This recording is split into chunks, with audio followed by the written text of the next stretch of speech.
Teddy López Mills es escritora, poeta y traductora mexicana nacida en 1959. Estudió filosofía en la Universidad Nacional Autónoma de México y en la Universidad de la Sorbona en París.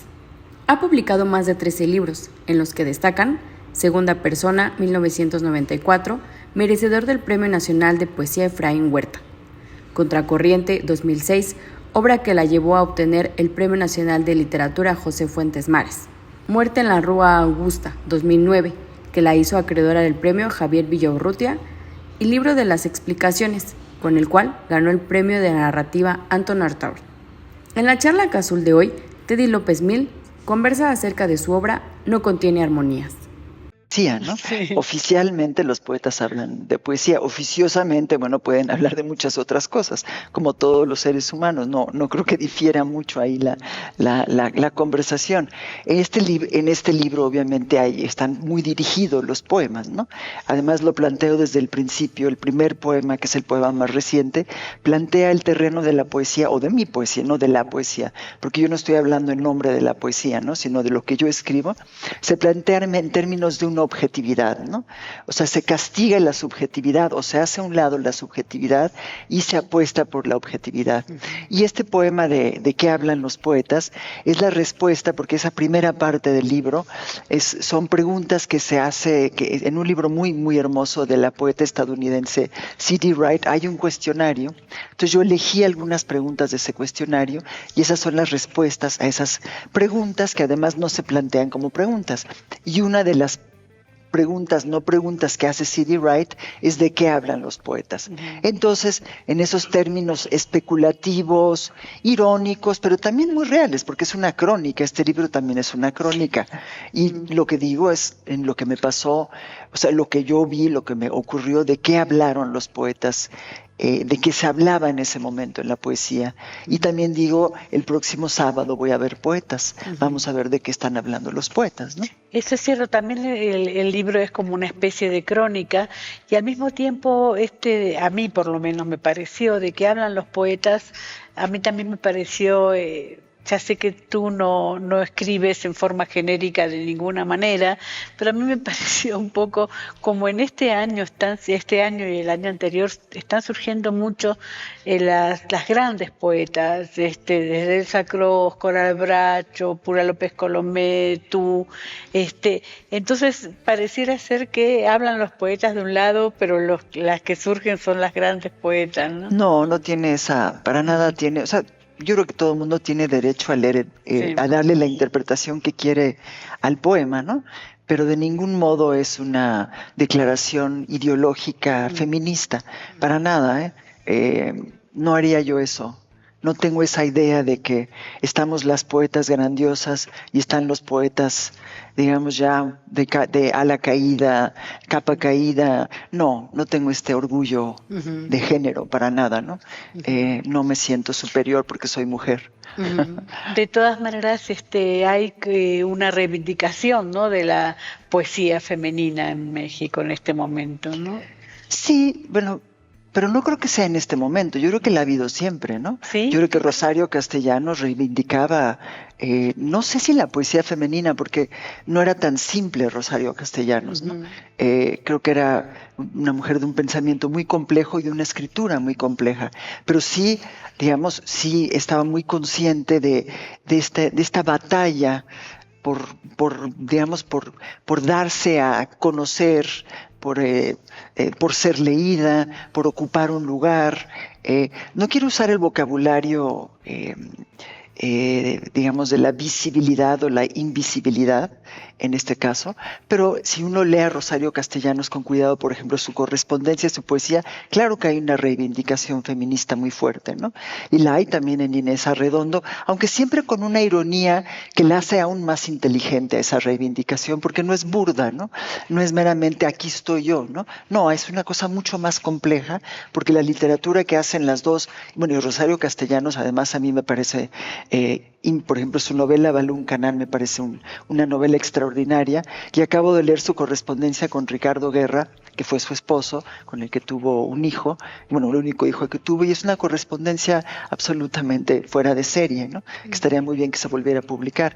Entonces yo creo que siempre en la literatura femenina o de mujeres hay una especie como de, reivindicación, pero no lo tienes que hacer directamente, ¿no? Sí, eso es cierto. Yo en realidad más que nada me refería un poco a este ser acólito de la poesía, a este ser rendirse totalmente a esa gran experiencia literaria que me parece que se da más en las mujeres aquí que en los hombres, que antes se daba más en los hombres y que ahora se da mucho más en las mujeres, creo yo, ¿no?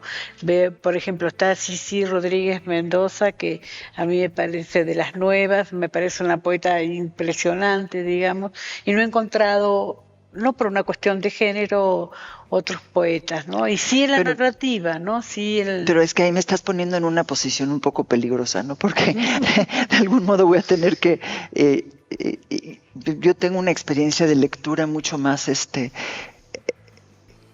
¿verdad? No leo mujeres solamente, sino leo claro. poetas, pues, ¿no? Hombres y mujeres, y no tengo esta idea de que ahorita estamos ganando una batalla, ¿no? No lo veo así, aunque reconozco que hay muy, muy buenas poetas, pero también hay muy buenos poetas, ¿no? Ahorita no quiero dar listas de nombres porque las listas siempre son peligrosas, ¿no? Porque se te olvida y parece que excluiste a alguien, ¿no? Entonces, yo creo que es una discusión que se puede tener, pero no es la discusión de mi libro para nada. No, por supuesto que no. Ahora, este libro también plantea que la vida es como una especie de vivir recintos, ¿no?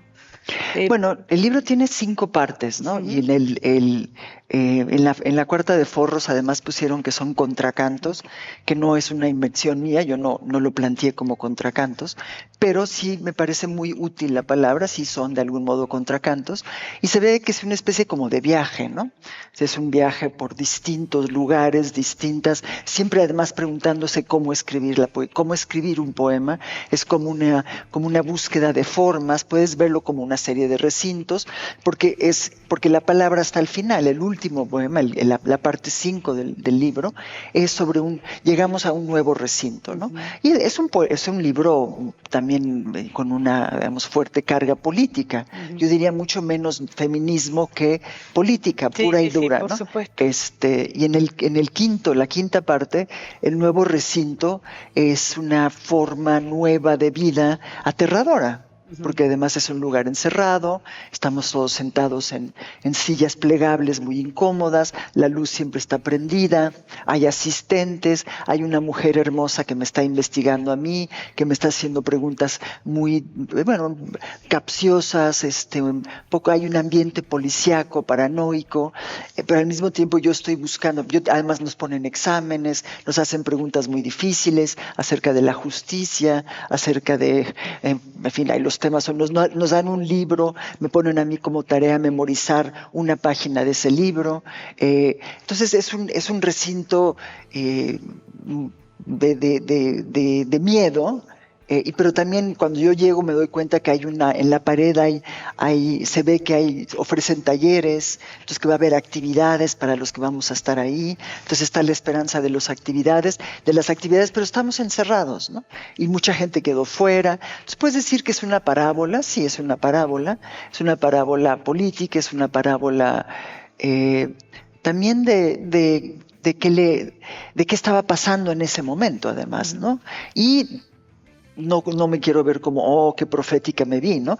Pero finalmente acabamos encerrados. O sea que extrañamente ese poema lo terminé en 2018-19 y sí acabamos encerrados. No en un nuevo recinto, pero en nuestras casas. Y ocurrió el mundo se cerró durante 2 años, ¿no? El mundo, eso es una cosa extrañísima. Entonces, no voy a decir que en mi libro ya venía eso, pero sí hay ese es el quinto, la parte 5 del libro. Entonces yo no diría, tampoco puedo decirte que todo estuvo planeado, van a ser 5 partes y cada parte va a ser de esta manera, ¿no? Sino que fue ocurriendo como ocurre en los libros, ¿no? De que vas avanzando y vas descubriendo conforme avanzas que sí hay un hilo conductor, que sí hay temas que que están, digamos, que son constantes, que hay dos o tres preguntas que conducen al libro, y que hay personajes y que hay una especie de narrativa también, ¿no? Están las cartas de la cuarta parte, ¿no? Escribo una serie de cartas porque estoy buscando un lenguaje para escribir esas cartas. Hay personajes, los personajes de esas cartas. Hay una parte también que creo que es la tercera parte, sobre los linchamientos, que es una especie de diálogo con masa y poder de Elias Canetti.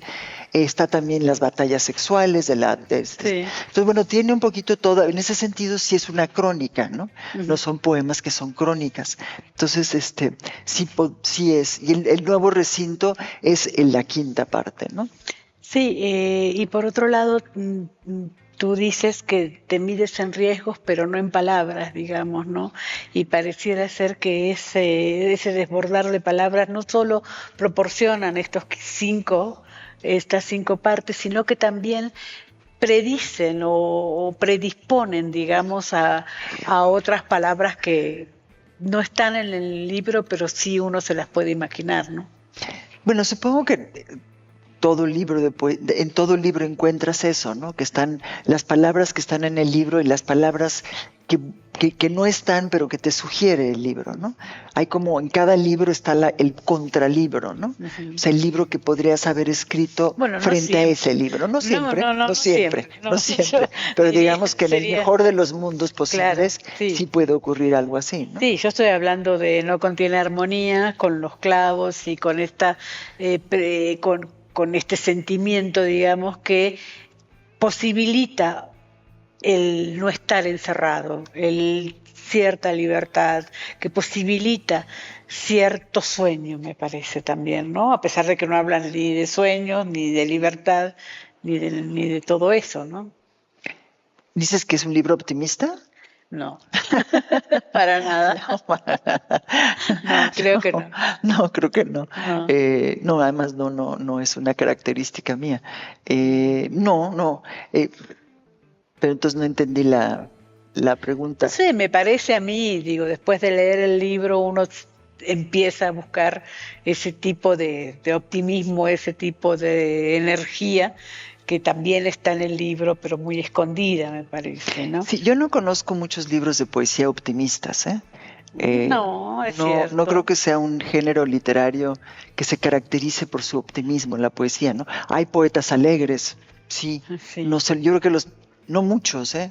Y la poesía, digamos, que puedes decir que Pellicer, en Pellicer era una poesía luminosa, alegre.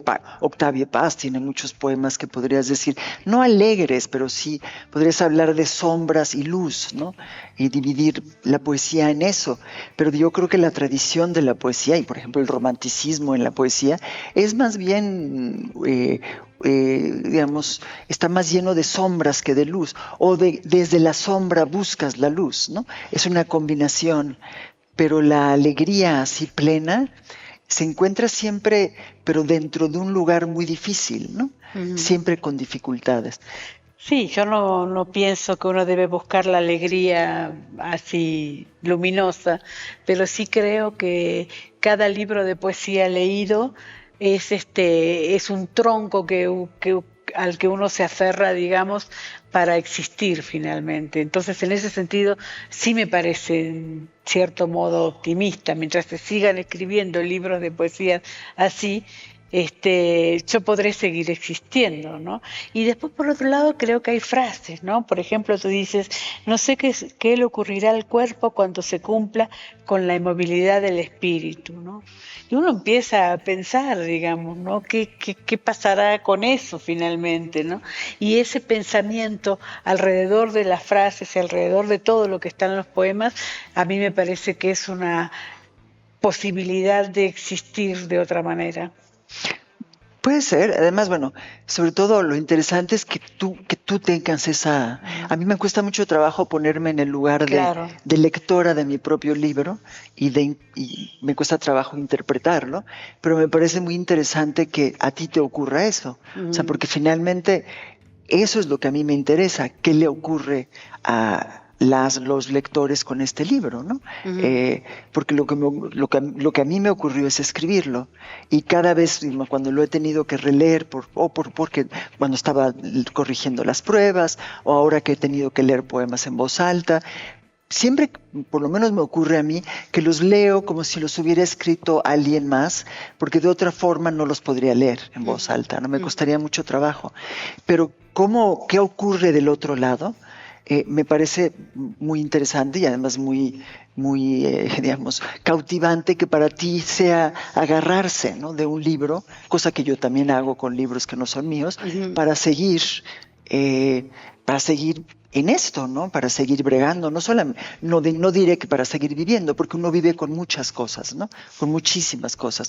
Pero los libros, en mi caso, y lo puedo decir de una manera absolutamente radical, en los últimos 3 años de mi vida, 2 años de mi vida, los libros han sido fundamentales para que yo haya atravesado toda esta etapa, ¿no? Y bueno, he leído constantemente y ha sido para mí, sí han sido, no me gusta la palabra salvavidas, pero sí han sido salvavidas, ¿no? En ese sentido, creo que ser lectora es una gran cosa, porque no necesitas nada. Estás en tu casa, hay un libro, lo agarras y lees. No hay un acto más sencillo, que no tienes que aprender nada, nada, simplemente te pones a leer y de repente ya estás en otro lugar y pasa el tiempo, porque finalmente cuando hay una experiencia de sumo dolor, el tiempo dura mucho, ¿no? Entonces, ¿cómo le haces para acortar ese tiempo? Bueno, la lectura es maravillosa, ¿no? Hay también muchos otros remedios. Están las series, están las películas, hay muchas cosas, pero los libros para mí han sido en los últimos 2, 3 años fundamentales, ¿no? Y me gustaría que mi libro ocupara un lugar así para alguien más, sería un gran privilegio, ¿no? Tú dices cada letra es mía, no contiene armonía. ¿Cómo tenías, por supuesto, escrito el libro desde el 2021? ¿Cómo ha sido terminarlo? ¿Cómo ha sido decir, bueno, lo voy a sacar?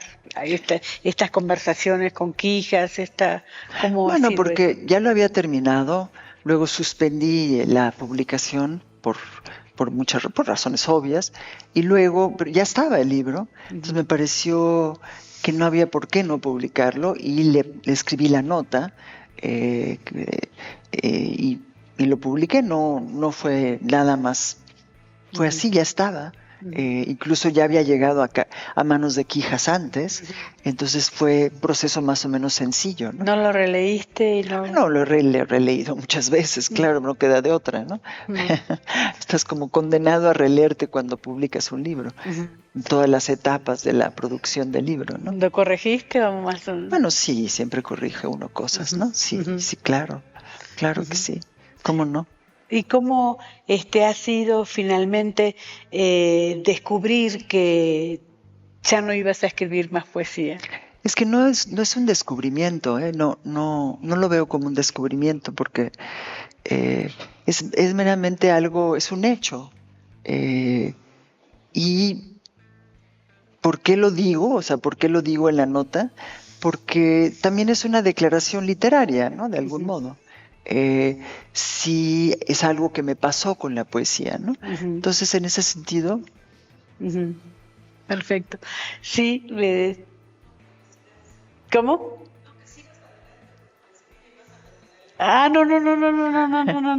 No, lo que quería era que tú dijeras qué poema podemos leer aquí.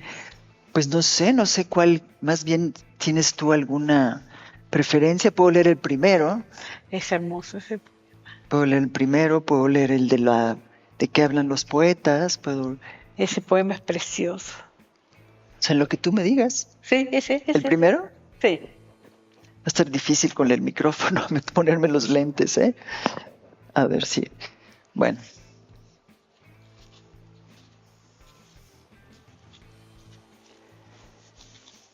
En el cuarto hay un escritorio, una pantalla, 3 libreros. En las repisas de los libreros hay fotos, plantas, una pequeña urna con cenizas, un florero con flores secas cubiertas de polvo, un candelabro, un coyote de madera, una taza roja. Del lado derecho está la ventana, del lado izquierdo está un armario. Debo honrar a los objetos, no a los sujetos. El árbol que veo por la ventana no es una representación, ni un símbolo, ni una metáfora. En las mañanas se llena de ardillas. Debo pensar en lo que está aquí. Sigo las instrucciones que me impuse anoche. En el cuarto hay 2 sillas y una mecedora. En una caja en el piso están los documentos del arquitecto. Encima de la caja se apilan carpetas, sobres, papeles sueltos. Debo pensar. Ayer me estuve peleando con los fantasmas de mis enemigos. Si uno extrae al sujeto de la frase, tal vez en el lugar del sujeto se instale el mundo objetivo. Se llama epifanía, según leí ayer en un ensayo contra los poemas que se regodean en el ensimismamiento verbal. El mundo objetivo debe ser lo único presente en un poema, declara el autor del ensayo. El árbol junto a la ventana, el escritorio y la pantalla donde se reflejan mi cara y la pared detrás de mi cara. Los 4 gatos que entran y salen del cuarto. Uno persigue a una mosca. Antier leí sobre la historia de mi país entre 1846 y 1848. Si pudiera escribir poemas agradables, lo haría. Un poema agradable sobre la luna llena o la luna menguante. Un poema agradable sobre los pájaros a las 6 de la tarde en el árbol junto a la ventana. Un poema agradable sobre los gatos observando a las ardillas y las ardillas observando a los gatos. Un poema agradable sobre las fotos en las repisas de los libreros. Los poemas serían agradables no por el tema, sino por cómo se desviarían hacia una experiencia sensorial que parecería subjetiva sin serlo. Debo pensar sin pensar en mí.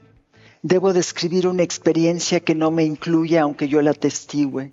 En el mercado la mujer sin dientes se acerca a pedir dinero. Le dan pedazos de fruta. La mujer se sienta en la orilla de la banqueta y se come la fruta. Los estigmas del dinero no los tiene la fruta.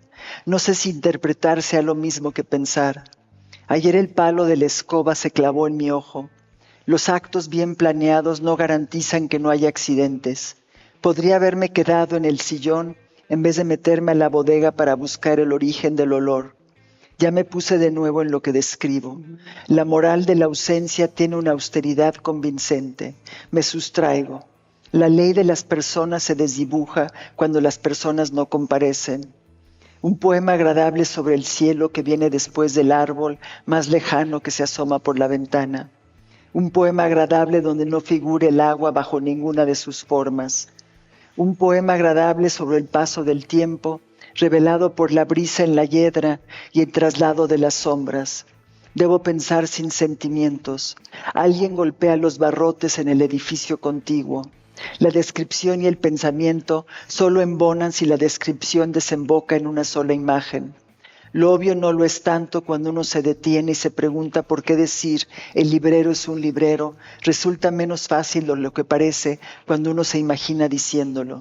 Debo pensar en la circunstancia. El sentido de una calle cambió a principios de la semana. Los peatones seguimos volteando hacia el sentido anterior. Tal es el peso objetivo de una experiencia. Un poema agradable sobre la luz filtrada por las cortinas de gasa. Un gato entra y otro gato sale. Una mujer atrapó a una araña y le cortó 2 patas. Fue un experimento. La araña se quedó inmóvil. El compañero de la mujer encendió un cerillo y se lo acercó a la araña.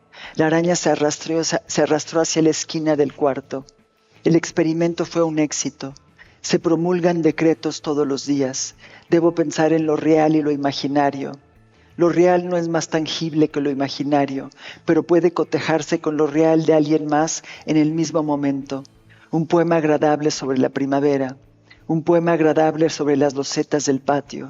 Debo pensar en los subterfugios. Debo pensar en las palabras que no existen. La tercera persona se pone en la boca y se quita como si fuera insecto, mugre, pelo.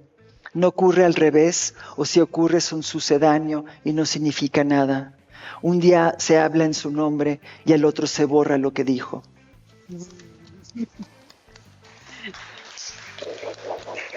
Ay, déjame abrir eso. No lo voy a poder abrir. Escribir un poema agradable es un desafío también, ¿no? Pues Parece ser que sí, ¿no? Por lo que digo. Exactamente, sí, ¿no? Parece que sí es un desafío. No hay manera de... Muchas gracias. Sí, bueno, como dije antes, no hablo en nombre de la poesía ni de otros No, poetas. por supuesto que no. Pero sí, este poema era exactamente eso, como escribir un poema que no se instalara en muchos de los lugares comunes, no lo digo en el sentido despectivo, lugares comunes en sentido de generales de la poesía, que es el paisaje. Hay poemas que son poemas como de ventana, ¿no? Que estás en tu casa, en tu estudio, y te asomas por la ventana y suceden cosas, ¿no? Uh-huh. Sucede la luz, sucede el viento, los pájaros, y puedes escribir un poema, y el poema puede ser además muy, muy bueno, ¿no? Uh-huh. Entonces, y puede ser un poema agradable además, porque la poesía no, digamos, eso no contradice lo que dije antes acerca de la alegría en la poesía, pero la poesía está llena de poemas agradables, ¿no? Uh-huh. Sí, piensa en Eugenio Montale, por ejemplo. Eugenio Montale son poemas siempre melancólicos, sí. Porque no creo que se pueda concebir la poesía sin la melancolía, ¿no? Sí, eso es cierto. Creo que es casi imposible, no sé, aunque también puedes decir que hay poesía con sentido del humor, claro que la hay, ¿no? Poesía irónica, claro que la hay, ¿no? Pero en el caso específico de este poema, sí fue un experimento de objetividad que además agarró, yo estaba en mi estudio y ese fue el experimento, ¿no? Uh-huh. El experimento con la araña, digamos, ¿no? Sí. Sigue siendo un poco... desagradable y mortífero también, ¿no? Bueno, esa es que además está lleno de alusiones a autores. Eso viene en el libro de Philip Dick, en el que se basa Blade Runner, ¿no? Sí. Que de repente agarran una araña y le cortan las patas, ¿no? Sí, eso es cierto. Ahora, también hay una versión de la araña en la serie tan famosa. Bueno, ahora me olvidé, pero siempre está el tema del ojo a partir del insecto, ¿no? Siempre transcurre un poco también la poesía a partir de eso, ¿no? Sí, bueno, y siempre están los insectos, sí. Uh-huh. Sí. Ahora precisamente se cumplen los 100 años de la muerte de Frank Kafka en esta semana, y hablaban precisamente de los insectos que tienen que ver muchísimo con la literatura. Y en tu libro me parece que hay muchos insectos, ¿no? Es que en mi vida hay muchos insectos. Entonces sí. Bueno, mi hermana ahora está enferma de dengue, así que por otro lado... Sí, claro. Te puedo decir que también. Sí. Sí, está terrible la Argentina con este tema, y pensaba yo que a pesar de este tema del encierro con la pandemia, alabé un poco estar en México. Me pareció que la pandemia fue de todas maneras bien llevada, ¿no? No sé qué piensas tú. ¿Dices en qué términos? En términos médicos, me parece. Ah, caramba, ahí sí ya nos metimos en un tema muy, muy espinoso, ¿eh? ¿Ah, sí? Sí, creo que no. Dices, ¿cómo se manejó en general, México? Sí, yo creo, porque tuve vacunas gratis, en todo momento. No sé, creo que sí, que en otros países... Bueno, creo que fue muy polémico eso, ¿no? ¿Cómo? Creo que fue muy polémico el asunto de la pandemia, ¿no? Sí. ¿Tú qué piensas?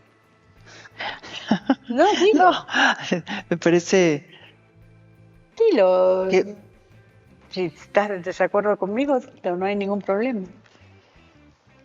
Pero es que fue sumamente polémico, ¿no? Creo que hubo mucha batalla de cómo se manejó en México. En fin, no creo que sea un tema fácil de manejar ahora. Uh-huh. Ya cómo ver eso en retrospectiva, lo recuerdo en el momento mismo que estábamos todos o muy enojados o muy descontentos. Tardaron en llegar las vacunas. Entonces, bueno, no sé si valga la pena volver a contar esa historia ahora aquí, ¿no? Uh-huh. En un contexto literario, no sé si valga la pena No, está bien, está bien. Ese es un tema un poco espinoso y para mí tiene una carga personal A muy mí específica, ¿no? no. Porque finalmente de la pandemia salí sola, ¿no? Ujú. Entonces no creo que sea un tema muy... Perfecto, vamos a volver un poco a la literatura, aunque la literatura está también envuelta de todas estas polémicas y estas tomas de posición finalmente, ¿no? Pero me gustaría saber cómo escribes, ¿no? Si escribes a la mañana, si escribes... Sí, yo soy más bien de mañanas, me levanto muy temprano, me levanto como a las 5 de la mañana Ujú. y generalmente es cuando me pongo a escribir y escribo, digamos, a lo largo de la mañana como hasta las 12, 1 de la tarde, con interrupciones porque siempre hay muchas cosas que tengo que resolver, pero sí escribo, soy de mañana y leo más bien en la noche, Ujú. y en la tarde, ¿no? Ujú. Ahora, ¿qué piensas tú con respecto precisamente a este escribir poesía en cualquier momento, digamos, ¿no? Siempre se hace la distinción entre lo que es la narrativa y lo que es la poesía.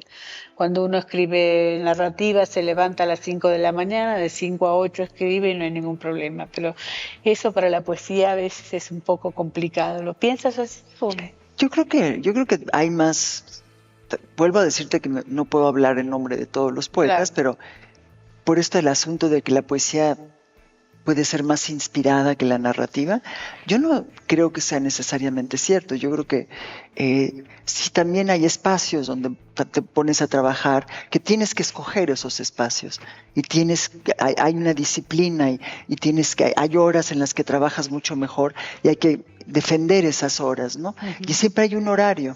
Ahora hay poetas muy privilegiados que supongo que cargan una libreta y se les ocurren a lo largo del día. Bueno, a mí también se me pueden ocurrir cosas, ¿no? Las apuntas y las usas al día siguiente.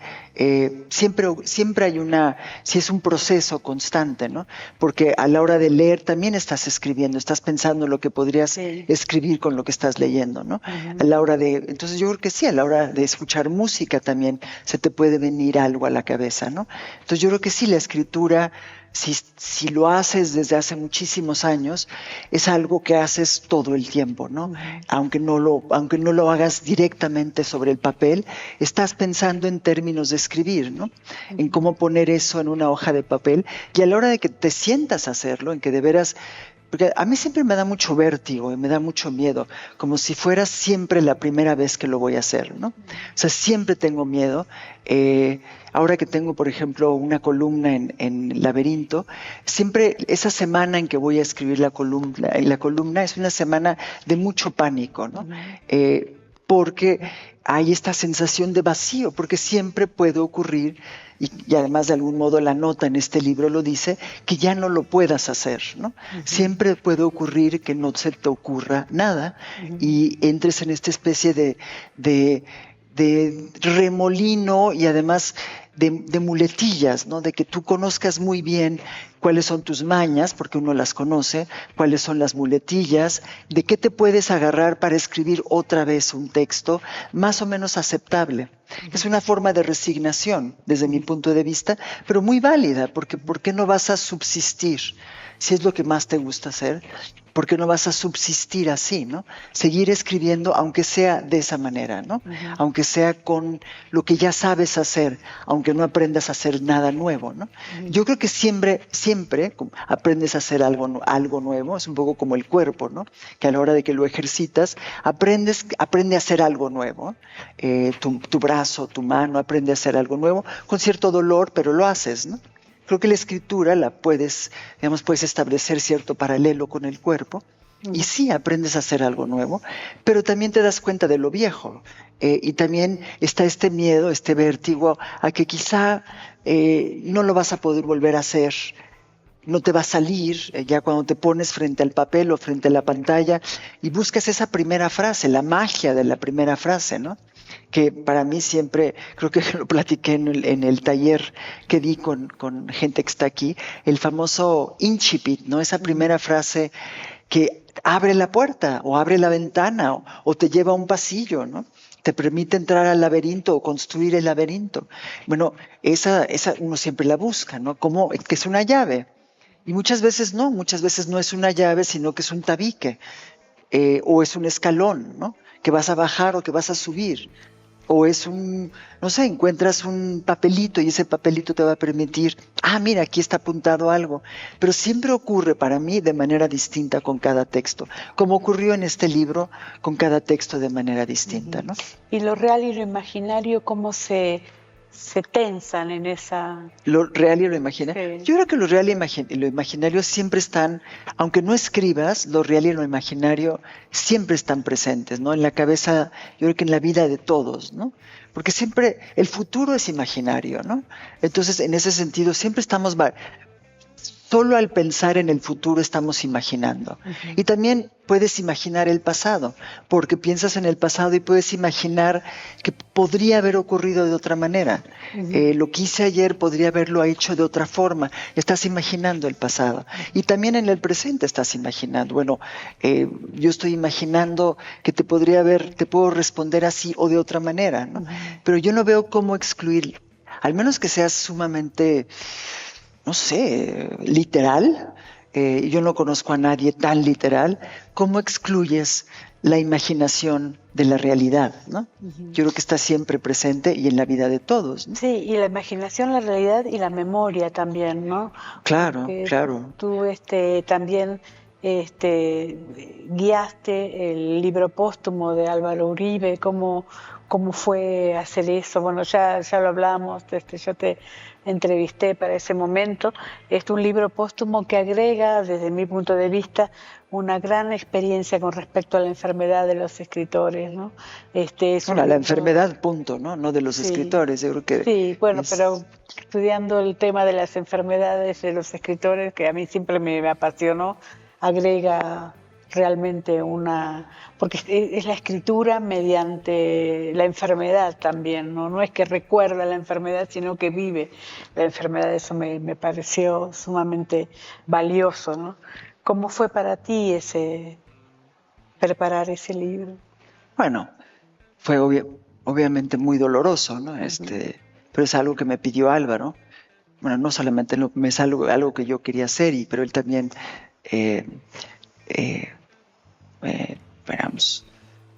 fue de las cosas que me dijo, ¿no? Uh-huh. Entonces eran 3 diarios perfectamente estructurados, por desgracia con un final que no se esperaba, y bueno, al año de cumplirse la muerte de Álvaro se publicó el tríptico, ¿no? Uh-huh. Del cangrejo, que creo que es un libro que tiene que ser interesante para cualquier lector, para cualquier persona, porque a todos nos puede ocurrir algo así, ¿no? A todos nos va a ocurrir, si no cáncer, alguna otra cosa, ¿no? Claro. Pero a todos nos va a ocurrir. Entonces, en ese sentido es una lectura, creo que de una enorme riqueza, porque además no es un libro abstracto, es un libro muy concreto, y son diarios, entonces el día a día, ¿no? Uh-huh. De una persona que está batallando, que sabe escribir muy bien, pero que además está batallando con tres etapas de una enfermedad muy, muy, muy, muy riesgosa, ¿no? Muy difícil. Muy agresiva, por otro lado, ¿no? Uh-huh. Ahora, me decía Pura López Colomé que su poesía estaba muy relacionada con Alfonso Reyes. ¿Quiénes son tus modelos? ¿Quiénes son tus guías? Muchos. Yo diría que bueno, además en cada libro son distintos, pero T.S. Eliot, Ezra Pound, Dan Carson, Octavio Paz, obviamente, Gilberto Owen, Fernando Pessoa, en algún momento Sylvia Plath, Elizabeth Bishop, Marianne Moore. Cada vez he descubierto una poeta norteamericana que se llama Diane Seuss, que también ha sido una lectura muy rica en este último año. Siempre hay muchísimos autores. No tengo uno que haya... Supongo que Eliot es quizá el poeta al que yo regreso el poeta que me habría gustado ser. Me habría encantado yo escribir Mi propia tierra baldía y me habría gustado muchísimo escribir algo digamos, del tamaño de los 4 cuartetos. Y es el poeta al que leo y releo constantemente. También Ezra Pound, hay un impulso literario ahí que me parece, los cantos me parecen un desorden literario fuera de serie, pero también está, que releo constantemente, también está Wallace Stevens. Yo creo que cada vez que, digamos, esa pregunta es inabarcable, la respuesta es inabarcable, porque y bueno, hay poetas contemporáneos que también leo con muchísimo interés, ¿no? Pero esa es constante, ¿no? Es posible que yo deje de escribir poesía, es muy posible, pero jamás dejaré de leer poesía. Y los poetas poco locos como Antonín Artaud, como Leopoldo María Panero, como Jacobo Fishman, ¿te interesa? A mí Artaud no me gusta mucho. No, digamos, Rimbaud es un poeta al que yo he leído con mucho cuidado, pero no diría que es un poeta loco. Los poetas malditos no es la locura, puede haber como una cercanía constante con la locura como una forma, digamos, perder la cabeza porque son sumamente racionales. Rimbaud era un poeta sumamente racional, una persona sumamente racional y por lo tanto podía jugar, digamos, desbaratar la razón y ver qué pasaba, porque la iba a recuperar y siempre la recuperó, ¿no? A él le pasó el cáncer también y eso acabó un poco con sus planes, ¿no? Pero los poetas, digamos, Artaud no es un poeta que me interese mucho. Panero no le he leído con cuidado, pero la poesía descabellada, digamos, no es con la que más me conecto, ¿no? Sí, pensaba en eso porque una de las corrientes que más se leyó en Argentina fue precisamente el surrealismo. Y creo que tu poesía no es nada surrealista finalmente, no es tan racional, tan exquisitamente racional, ¿no? Sí, y además yo diría que el surrealismo está racionalmente muy planeado, ¿no? Finalmente hay un manifiesto, es un proyecto. Luego está lo que yo llamo el churrealismo, ¿no? Que es otra cosa, que es como una especie como de que puede acercarse a una forma de incoherencia, ¿no?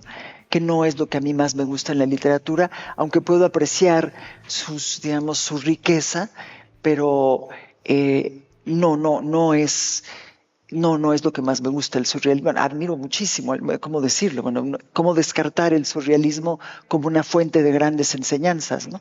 No hay manera de esquivar, de darle la vuelta, ¿no? Ahí está, es la historia de la literatura también, ¿no? Pero no diría que yo practico el surrealismo, por lo menos no de manera deliberada, ¿no? Como una meta poética, no, de ningún modo.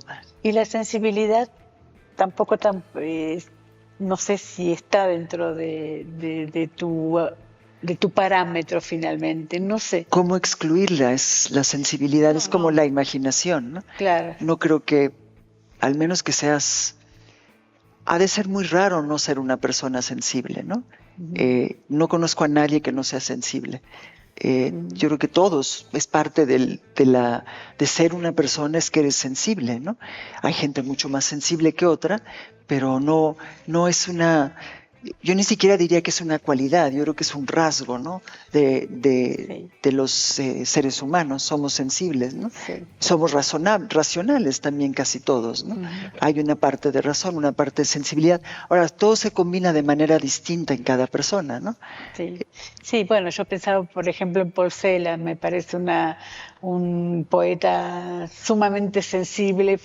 Y enfrentado a tu poesía, me parece que tu poesía es más racional, eso es lo que pensaba. ¿Paul Celan? Sí. Yo creo que es un caso radical, Paul Celan, ¿no? O sea, es un poeta que estuvo en un campo de concentración, se acabó suicidando. Entonces, compararse con Paul Celan es como compararse con una situación verdaderamente límite, ¿no?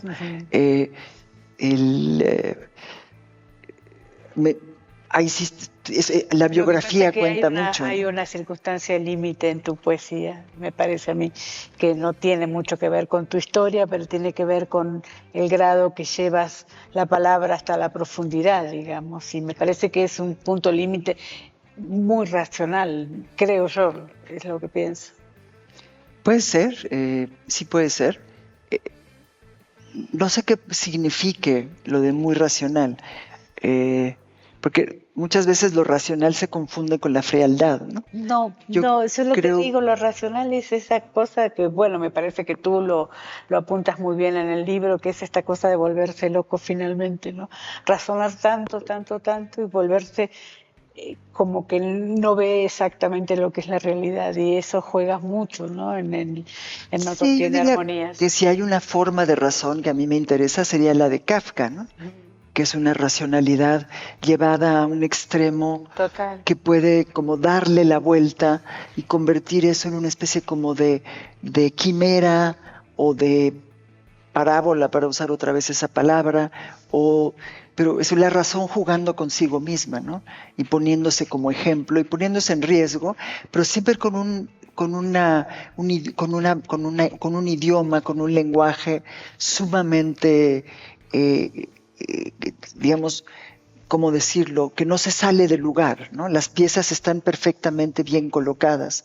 Ese es un autor al que también yo leo y releo constantemente. Los diarios de Kafka son para mí, es de los libros que además lo conseguí ahora los diarios completos, donde no hay para nada, no están editados, está todo tal cual como él los escribió, por lo tanto hay muchas repeticiones de cosas que empieza a escribir y vuelve a escribir, y entonces ves cómo va formando cada uno de sus textos, y sí me parece de una extrema racionalidad, del tipo de racionalidad que a mí más me gusta porque se está burlando de sí mismo todo el tiempo, ¿no? Y que no tiene nada que ver con la frialdad, ¿eh? En ningún momento. Hay una forma de sorna Sí. que a mí me parece muy atractiva, y obviamente me conecto muy bien con eso, ¿no? Bueno, muchísimas gracias por venir. No contiene armonías con Teddy López Mil. No, gracias a ti, Moni.